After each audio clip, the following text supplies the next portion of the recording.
The police can watch a bank robbery, a rape, or a murder and do nothing and have no recourse, and they cannot be sued for it.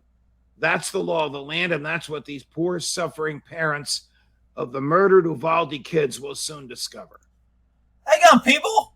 Man, Judge Napolitano did not hold back in this little interview. He made some good points. And I've been this Uvalde shooting is still in the news, which I'm grateful for. It's still being talked about, which is really good for the American people. It's really exposing the absolute failure of government on all levels.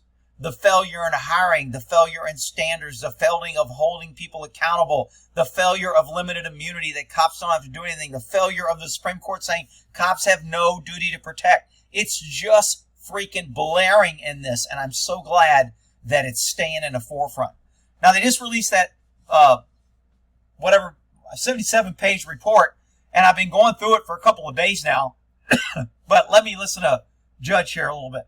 You know, for 150 years, the government has pounded away at Americans that only it can run public schools and only it can run police departments. Failure. In fact, the great Murray Rothbard defined government as the entity, sometimes the criminal entity, that has a monopoly on force in a geographical era. It does. The geographical area.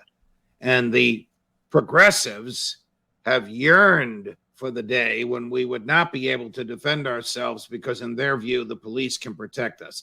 The Uvalde disaster shatters that illusion. You had one madman, a 19-year-old kid, slaughtering 19 students and 2 teachers. You had 376 armed police officers, local, state, and federal, at the scene, in the building, and around the building. You had them wait 44 minutes to get a key to a door, to unlock a door that was already open, was unlocked. Nobody tried the door. The person in charge couldn't communicate with everybody that was there. He couldn't communicate with the 24 other police entities that were there. He didn't even realize that he was in charge. This is an absolute disaster of government at its worst. And to make matters even worse, because of a 20-year-old Supreme Court opinion, which has repeatedly been followed, the parents have no recourse. There's nobody they can sue. Because the Supreme Court has ruled, you ready for this? Even though we give them a gun, we give them a badge, we let them stop us on the highway and stop us in the streets, the police have no obligation to protect us. The police have no obligation to stop a crime as it's going on. The police can watch a bank robbery, a rape, or a murder and do nothing and have no recourse, and they cannot be sued for it.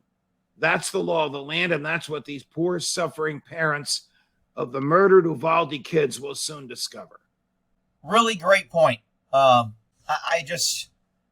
It's just amazing how people are so fooled. And meanwhile, you still have idiots saying, yeah, if we gave up our guns, we would somehow be safer. Are you kidding me? All right.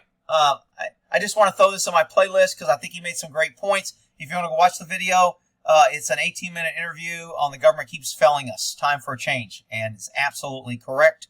My next video will be on the 77-page document. And it'll probably start with the history and the flags of the shooter of the Uvalde shooting. All right, we'll see you there. We'll end that there.